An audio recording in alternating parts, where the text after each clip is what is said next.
न्यायतंत्र पे कल भी भरोसा था, आज भी है, परसों भी रहेगा। आज नहीं तो कल बेल मिलना ही था।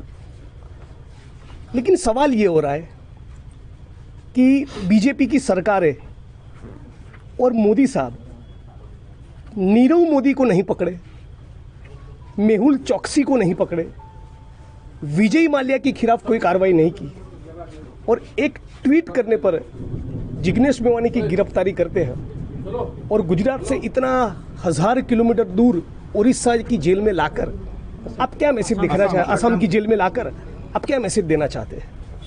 यदि सरकार में हिम्मत होती तो दूसरा जो एफआईआर किया, बहुत दुख के साथ कह रहा हूं, एक महिला को आगे किया, ये तो कायरता है।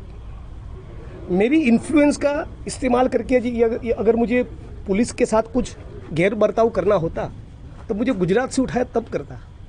आसाम का छोटा सा एक कर्मचारी, उसके साथ में हाथापाई करके क्या करूँगा? What will I achieve? तो ये सारी पूरी बीजेपी सरकार की प्रधानमंत्री कार्यालय से प्लान हुई एक कॉन्स्पिरेसी के अलावा कुछ नहीं। और पूरा गुजरात जानता है, और पूरा आसाम जानता है, और पूरा देश जानता है। वो मेरे हौसले को, मेरे स्पिरिट को तोड़ना चाहते थे, कोई फर्क नहीं पड़ा। मेरा स्पिरिट, मेरा हौसला वही का वही है, इंटैक्ट है। मैं कल भी लड़ा हूँ, आज भी लड़ूंगा और बीजेपी और आरएसएस के खिलाफ पूरा जीवन लड़ने वाला हूँ। ये मोदी जी समझ ले, आरएसएस समझ ले और बीजेपी समझ ले। मेरे जिस ट्वीट के बेसिस पर मुझ पर एफआईआर किया, वो ट्वीट का कंटेंट तो अप्रिशिएट करने वाला था। गुजरात में 3 जगह पर कम्युनल क्लेशिस हुए, प्रधानमंत्री गुजरात आ रहे थे तो उन्होंने उनको अपील किया कि आप जब गुजरात आ रहे हैं तो गुजरात की जनता को आप अपील करिए पीस और हार्मनी के लिए। जी हाँ, बाहर जाकर बात कर सकते हैं। तो पीस और हार्मनी की अपील करना, वो तो मैं मानता हूँ कि अच्छी बात है।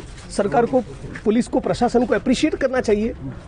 लेकिन कहीं ना कहीं मोदी साहब को मिर्ची इस बात की लगी कि मैंने उनको ये कहा कि गोडसे के भक्त है, तो पूरा देश और दुनिया जानते हैं कि वो तो है ही। उनकी विचारधारा क्या है वो पूरा दुनिया जानता है।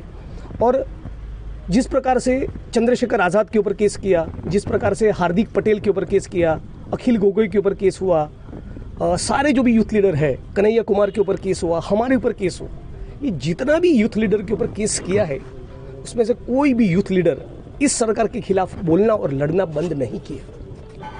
और हम लोग भी आज भी लड़े हैं, कल भी लड़ते रहेंगे। और मुझे न्यायतंत्र पे भरोसा है और यही कहूँगा, सत्यमेव जयते।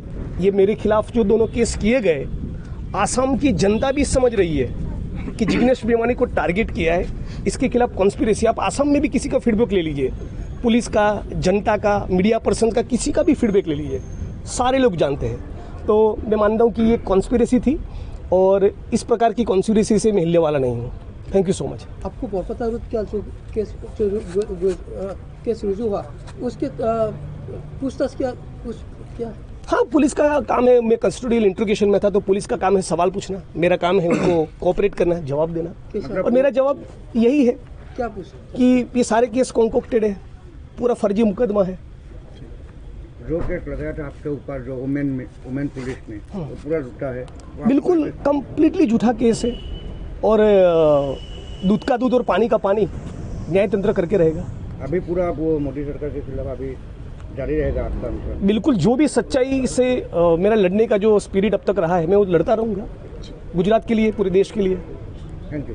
Thank you, thank you so much.